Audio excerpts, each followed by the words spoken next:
G'day everyone, and welcome back to the Building Empires podcast. It's been a while, mate, but we're here, and I'm back with another episode. In today's episode, we're going to be talking about money. We're going to be talking about budgeting. But before we get into that, let's roll that intro. Let's go. Testing 1 2. Testing 1 2. G'day everybody, and welcome to the Building Empires podcast.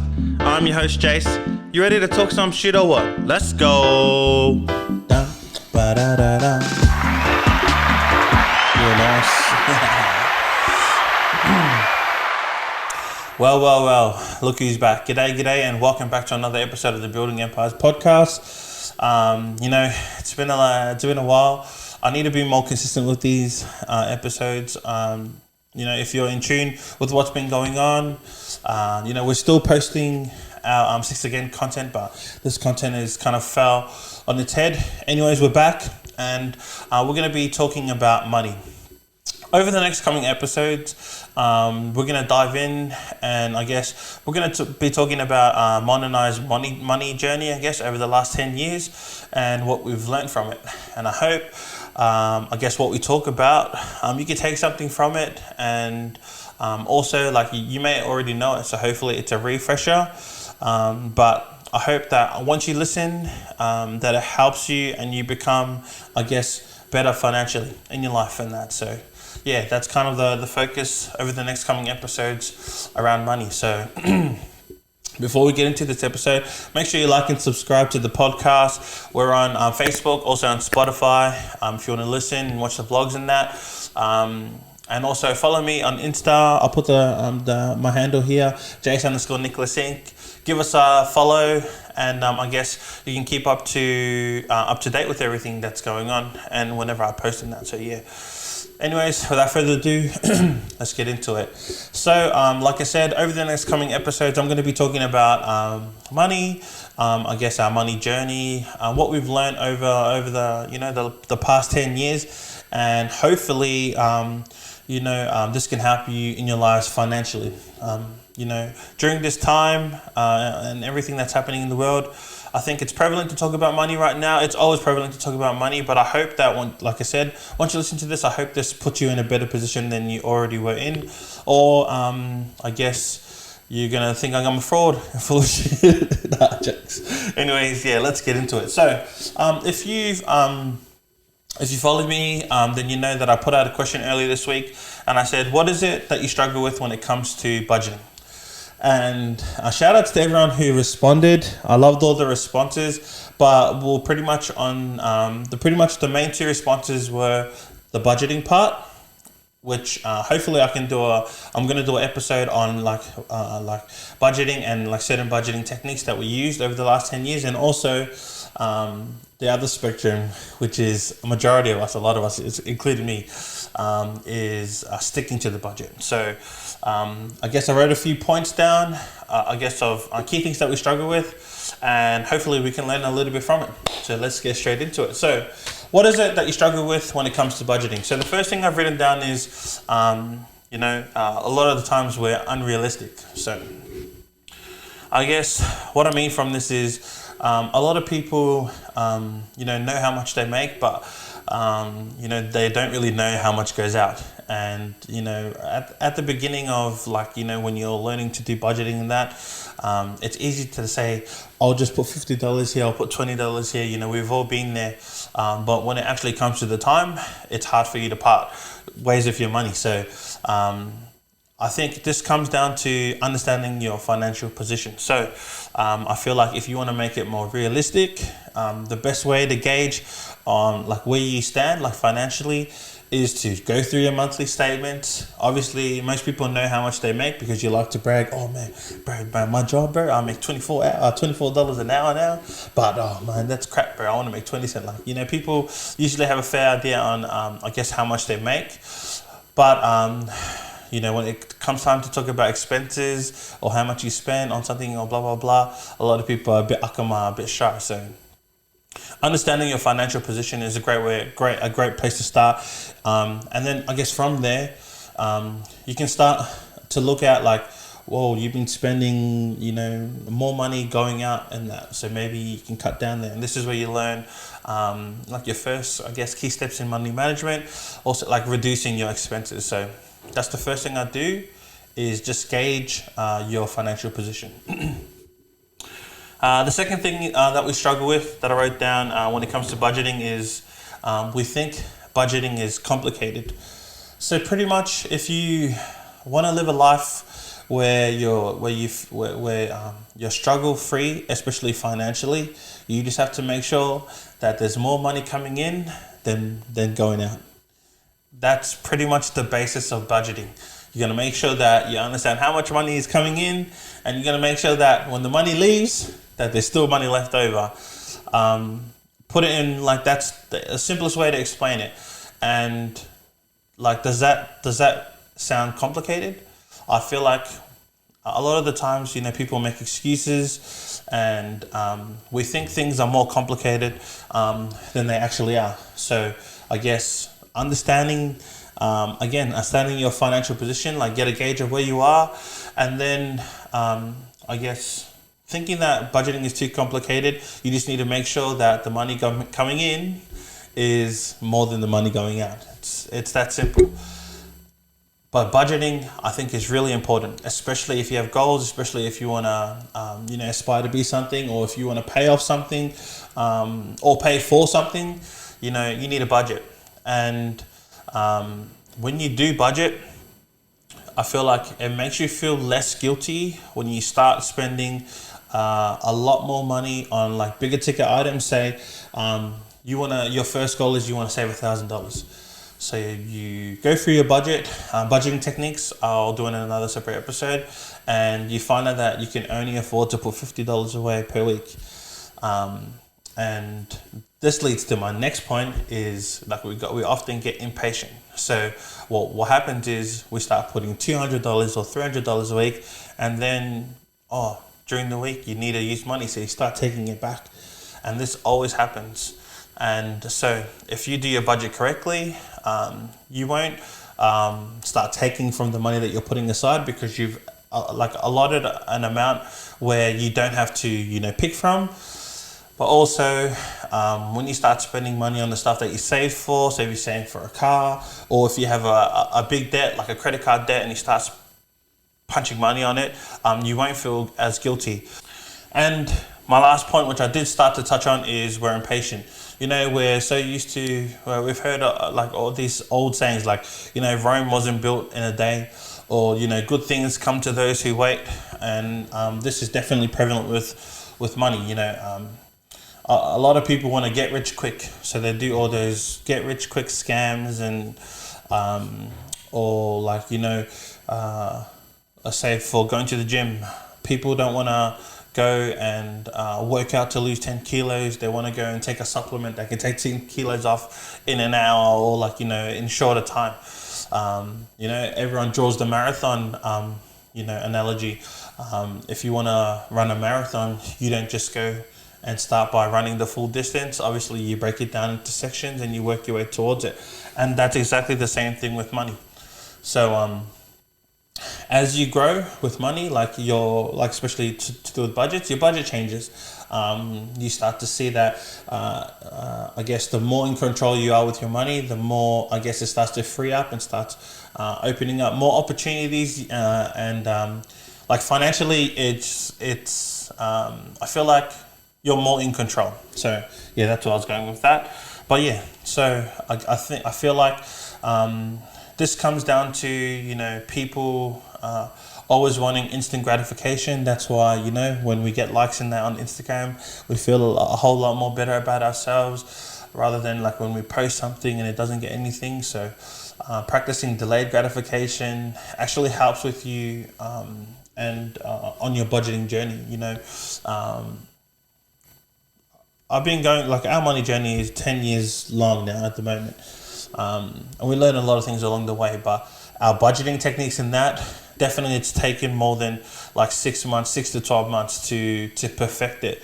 There's a lot of things that happen during life, but as long as you're well prepared, I feel like you can get through anything.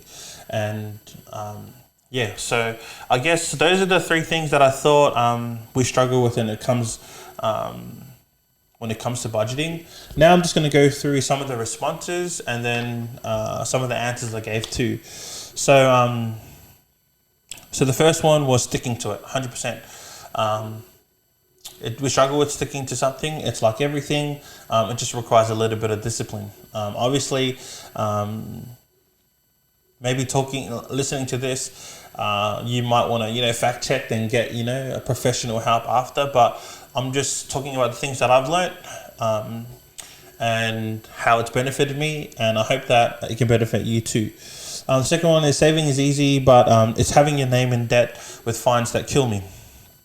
So again, this is a person who seems capable of, providing savings. So obviously they're on top of their budget. It's just having their names in debt with fines that kills me. So I don't think this person has budget issues. It could be driving issues. So maybe just be more in control when you're driving the car, man. Follow the speed limit in that and follow that. And I think you'll be sweet. The next one is can't watch OnlyFans anymore. They were funny. And the one that said Uber Eats, that's crack up. And I guess, for our family, we try and do like a takeaway night. Like if you choose one night to do a takeaway night, and, a lot of people eat takeouts on the weekend, it helps you, helps curve that expenses line, if that's what you want to call it. So yeah, I understand there. Someone says, not sticking to the agenda, we propose solely for budgeting. Also, lack of education about money. And like I said, that was a fancy way of saying not sticking to the budget. But like everything, requires discipline. A lack of education around money, I do 100% agree with this. You're not really learnt about it in schools and that. But I feel like it's, there are people out there that can teach you. There's people who taught me. It's just some people aren't willing to pay. So you just need to weigh up whether your financial journey is more than whatever you got going on now. If you want to be in a better position in life, I guess, if that's more important to you than having the nicer things in life, like having the nicest things in current, then I guess, that decision's up to you. And what we lack in education, we can also learn. So it's up to you to put yourself out there and start learning and start seeking help. A lot of times, especially being a man, we like to do things by ourselves. But even for me, I was hesitant to get a financial planner, a financial advisor, because you don't want to let someone else dictate how you spend your own money. You should be in control of your financial situation. And I feel like our financial situation was never out of hand. I was lucky, we're always ahead of our bills. We always had money if we wanted to do something that wasn't like according to our budget. And we've always been well prepared financially, up to 7 months in savings. But I guess like being with the people that we have now, they've opened our eyes and made it even easier especially to burn off all of our debt. I wish I was as financially disciplined as if I was as disciplined financially, and compared to me losing weight, bro, I'll be like skinny and tank, bro, and ripped as. But now I just it's all about habit. Like humans are creatures of habits. So it's all about putting those habits into your financial life, and hopefully that makes you, you'll reap the benefits definitely. Another one here is helping others financially. This is a hard one. And like I said that day too, it's like people like us, we have big hearts, but you can't give, you can't look after others if you can't look after yourself. So it's always important, and it's not selfish at all. It's always important to make sure that you're in a good enough position to give. They say that there's a huge correlation between people who are wealthy and people who are generous. So I always try and give up my time for people, like in my local community, also for local community clubs, and at work, everything that I try and do, I try and be generous. Also with money too. Although it can put strain in your relationship in that, or like some people only see the financial side of things, but I feel like if I was ever in that position and I asked for someone, if you've given it out in the world, I feel like it'll always come back. So yeah, it is hard to budget when you're helping others financially, but do know that there is a correlation between people who are people that are wealthy and also people who are generous. So be generous, but make sure that you're kind to yourself first. Benders, obviously benders can definitely affect you. If you're choosing to party every weekend with that money, you could be splashing on your car loan or on your credit card debt or something like that.